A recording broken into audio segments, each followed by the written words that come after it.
it by myself. Other than Mickey Monday, who came up to me and said hello to me. Who was Mickey Monday? He's that blonde-haired guy from the Cocaine Cowboys. You ever see that? Fuck yeah. Yeah, he's my buddy. That's my friend Billy Corbin's documentary.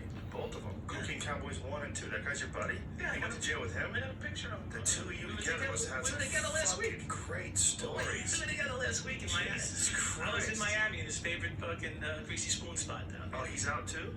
Yeah. I was sitting there with this guy, John Cardillo, who does a radio show on iHeart Radio down there at Fort Lauderdale. He and I, he's a retired cop, and he's a great host on the show, and we're talking about maybe doing something together too as well. You know, wow. The Good Cop, Bad Cop show. That sounds like a great idea. Oh, you're fucking pissed. First of all, if you don't have a podcast, there's a fucking crime being committed right now. You should I don't know how to do one. It's fucking easy as shit. Jamie will tell you. It's easy. I don't know. It's easy. He's sweating over there. Well, this is a way more complex setup than anybody really needs. I mean, we only do it this way because it's kind of fun to have video of we it. live stream? Yeah. Oh, we're live right now? Yeah, we're live right now. Yeah. How's my hair look? You look great. How's my look? Wonderful. It's easy. I wish I'd done this when I was 20.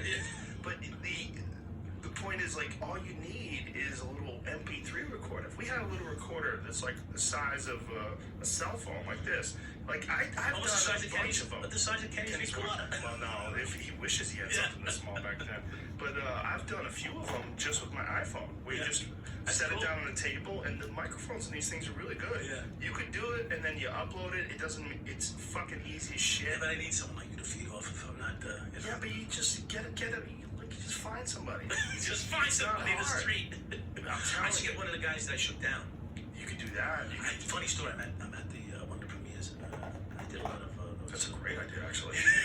I'm at a premiere, and I see these guys come walking up, and they look a little haggard, you know, and they're looking at me with that like sheepish like look. I'm like, you know, I'm like a SETI star of a thing, so I gotta look all proper and everything, and look, you know, all erudite. And up comes these guys. They look like they're from the street, you know. Right. So they got their hats on sideways, half their teeth are missing. And the guy sticks his hand out and he goes, "Mike." I go, "Yeah, who are you?" He goes, I used to hang out on Pickin and Norwood, or Pickin and, not Norwood, because Norwood doesn't mean it, but Pickin and Crescent and Pickin and Chestnut. And I'm like, okay. He goes, "Yeah, you used to shake me down." I'm like, "Oh, really?" He goes, but we both made it. Like, it was like almost a fucking initial a bond that you couldn't imagine. Like, right. Like, in other words, I did my bid. Whatever he did, you know, 30 fucking years later, he's shaking my hand at a movie premiere thing. It was just like, he was like, "Well, we're proud of you." I don't know if that makes sense. Wow. Like, we're proud of you. You lived through it. Look at us. Like, only like 10 people lived through it. You know, right. Those three and me and a couple other people. So, in a sense, well, you're both survivors, in a sense. Right. And there was respect.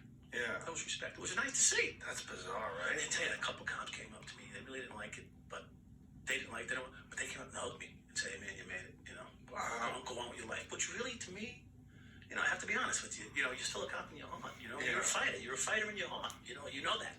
You know, it's respect. That's what a strained relationship between you and the other cops. Well, you give up your whole community. Yeah. You know, when you fuck up like I did, you know, and my whole family is involved in it. You know, the police department, fire department. So you destroyed your relationship with that whole community, and that's how you grew up. So I basically destroyed every fabric of who I am. You know.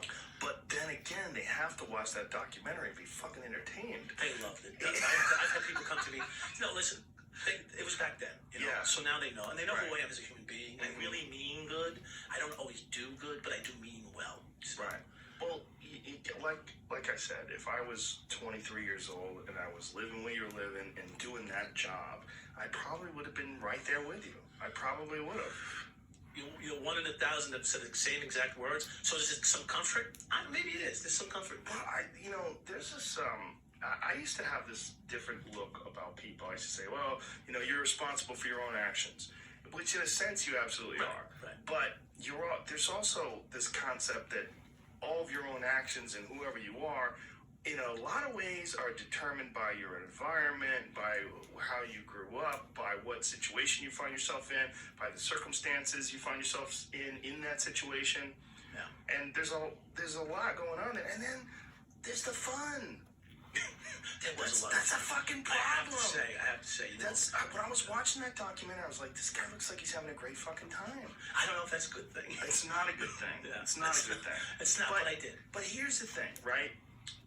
One of the things you alluded to is like, who's bringing the fucking drugs into that community? You know, who's bringing the drugs into the country? And I hate to go all crazy conspiracy theory, but the reality is there were a bunch of rogue CIA agents were bringing it in. A bunch of rogue agents. I know. Yeah, Ollie North's crew, fucking... The Mena Airport out of Arkansas, Mena, where Bill Arkansas. Clinton's family was involved. I was in jail with his cousin. Yeah, what was the guy that got killed? The Barry Seals. Barry Seals was the pilot. There's all these photographs of him with all these Colombian drug lords, and this guy, he was murdered on his way to testify. He had George Bush's phone number in his fucking pocket when he was killed. There's a lot of fucking shit going on with this. There's so much money involved in drugs. Right. That's why I'm for total legalization, not decriminalization of all narcotics, everything, because you make criminals out of people that are generally not criminals. Yes. Which is a lot of money. The guy goes to school, becomes a stockbroker. He finds out that the real money isn't being criminal. Instead of making his 60, 70, or 100,000, he wants to make $6 million. So he has to be a criminal. So, and that's a choice he made, though. He made that choice. But being exposed to the opportunity, people find out who they really can become. Yes. Or we I like to say, you're not what you've done. It's what you've become afterwards, though. Like, if someone hurts somebody, in a moment of rage or something, or inadvertently does something, or they go out of their way to do something, because for whatever the driving reasons are. So they're forever defined by that act. Yes.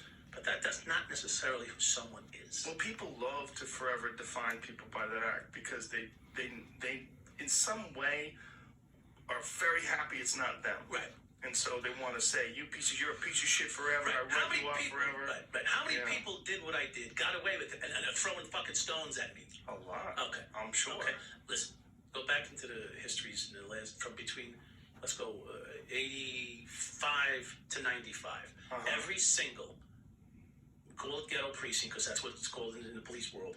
Every single ghetto precinct had a scandal very similar to mine, except maybe not to the depth, like you had initially said, like when I really got into the pain and straight out dealing with the guys. Well, let's be honest, you're an all-star.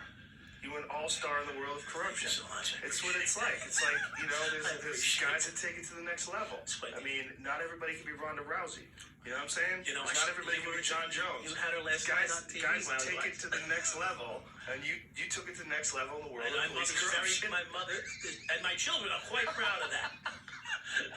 But you know what I'm saying? I mean, whenever you have any sort of an act, whether it's a guy who's a marijuana dealer or a guy who's a fucking bow hunter,